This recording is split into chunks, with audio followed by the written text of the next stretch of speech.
आज की इस वीडियो में हम लोग दो चर वाले रैखिक समीकरण का हल दो विधि से करने वाले हैं। पहला प्रतिस्थापन विधि और दूसरा विलोपन विधि।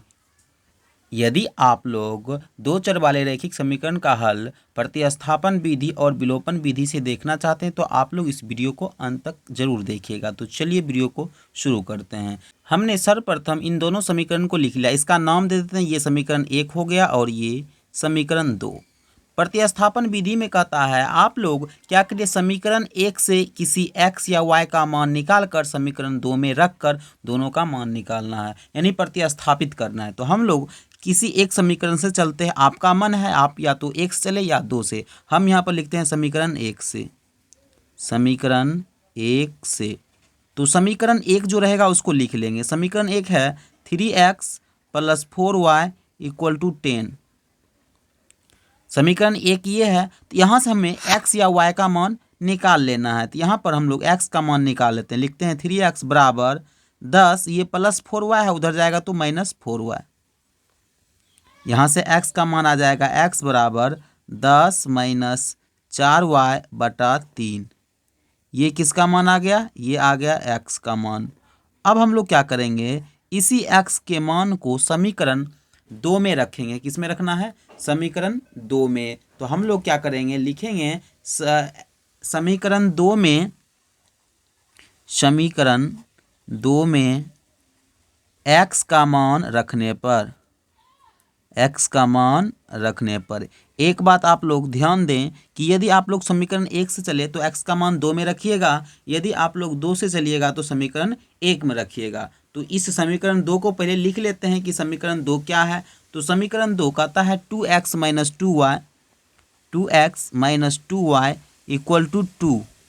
ये समीकरण 2 है। इसमें हमें इस x की जगह कितना रखना पड़ेगा? तो 10 - 4y/3 रखना पड़ेगा। तो हम लोग रख लेते हैं 2 × 10 - 4y/3 -2y = 2 हो गया।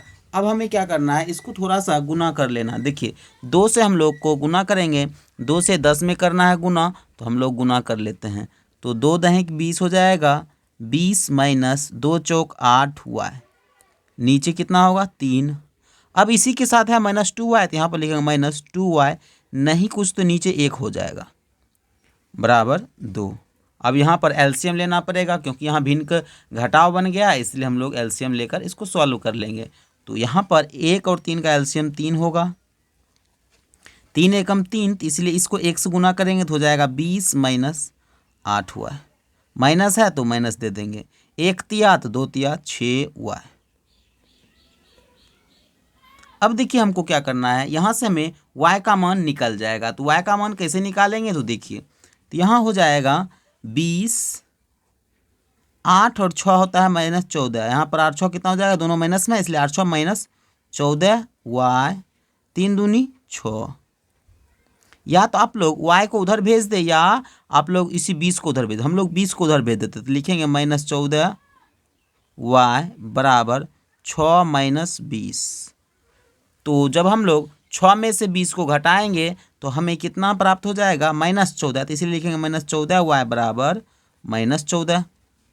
अब -14 से -14 कट गया, इसलिए y का मान कितना हो जाएगा? 1। एक बार में कटा था, इसलिए y का मान 1 आ गया।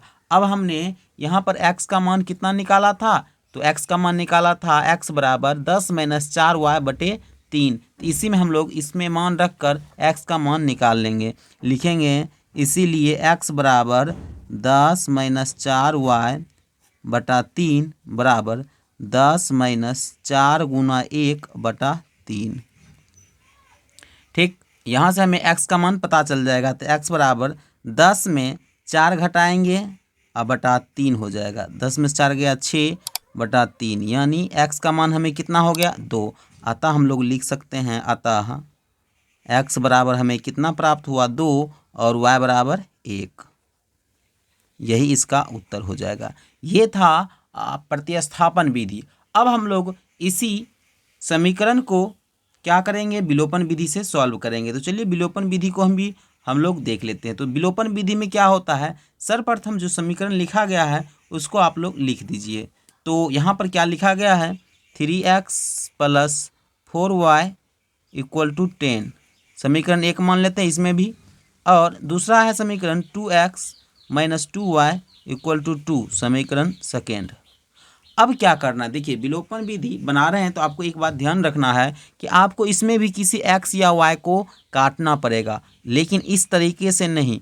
यानी यहाँ पर अगर आप लोग x को काटते हैं तो उसके गुणांक को बराबर करना पड़ता है, या y को काट रहे हैं तो उसके गुणांक को बराबर करना पड़ेगा। तो सबसे पहले हम लोग y को काटना चाहते हैं, तो यहाँ पर देखिए 4y है, यहाँ पर 2y है, तो ऐसे तो कटेगा नहीं। अगर हम लोग इसको 2 से गुना कर देते हैं तो ये भी 4y हो जाएगा, इसलिए 4y में 4y घट जाएगा, तो ये खत्म हो जाएगा। तो हम लोग लिख सकते हैं समीकरण 1 में 1 से गुना तथा समीकरण 2 में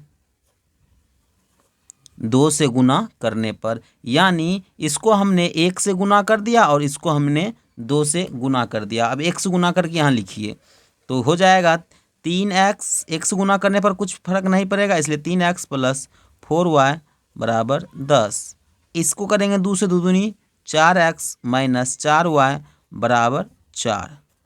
अब यहाँ पर हम लोग दोनों को जोड़ लेते हैं, लिखेंगे जोड़ने पर। जब जोड़ेंगे तो देखिए चिन्ह नहीं बदलेगा, जैसा कि आप लोग जानते होंगे इस तरह के अगर जोड़ बनाते हैं तो जोड़ने पर कोई चिन्ह नहीं बदलता है, लेकिन घटाने पर चिन्ह बदलता है। तो यहाँ पर जोड़ रहे हैं इसलिए कोई चिन्ह नहीं बदलेगा। तो 4 3 कितना हो जाएगा, 7x। अभी अब 4y में 4y घट जाएगा तो खत्म हो जाएगा, यानी कट जाएगा, बराबर 10 4 14। अब 7x = 14, तो x बराबर क्या हो जाएगा, 14/7 यानी 2। x का मान हमें कितना प्राप्त हुआ, 2। इसको थोड़ा इधर लिख लेते हैं, x का मान हमें 2 प्राप्त हुआ। अब हम लोग क्या करेंगे, इसी x को समीकरण 1 या 2 में रख कर y का मान निकाल लेंगे। लिखेंगे समीकरण, किसी में भी रख सकते, चाहे 1 में रखिए या 2 में, इसमें कोई दिक्कत नहीं है। समीकरण 1 में x का मान रखने पर तो हम लोग क्या करते हैं, समीकरण 1 को पहले लिख लेते हैं। समीकरण 1 क्या है, 3x + 4y = 10। तो 3x की जगह क्या रखना है, 2 + 4y = 10। 3 दूना 6 हो गया, + 4y = 10। तो इसीलिए हो जाएगा 4y = 10 - 6 = 4, यानी 4y का मान 4 ही आएगा, इसलिए 4 4 कट जाएगा, y का मान हमें कितना प्राप्त हो जाएगा, 1। इस तरह यहाँ पर आपने क्या देखा कि x बराबर कितना आया था, 2, और y बराबर हमें 1 प्राप्त हुआ। इस तरह आप दोनों विधि से दो चर वाले रैखिक समीकरण का हल निकाल सकते हैं। आप लोग कमेंट बॉक्स में लिखिए आप लोगों को कौन सा विधि पसंद आया और किस विधि से आप लोग इस हिसाब को जल्दी बना सकते हैं। आई होप कि आपको यह वीडियो अच्छा लगा हो। अच्छा लगा तो इस चैनल को जरूर सब्सक्राइब करें। मिलते हैं नेक्स्ट वीडियो में, तब तक के लिए जय हिंद, धन्यवाद।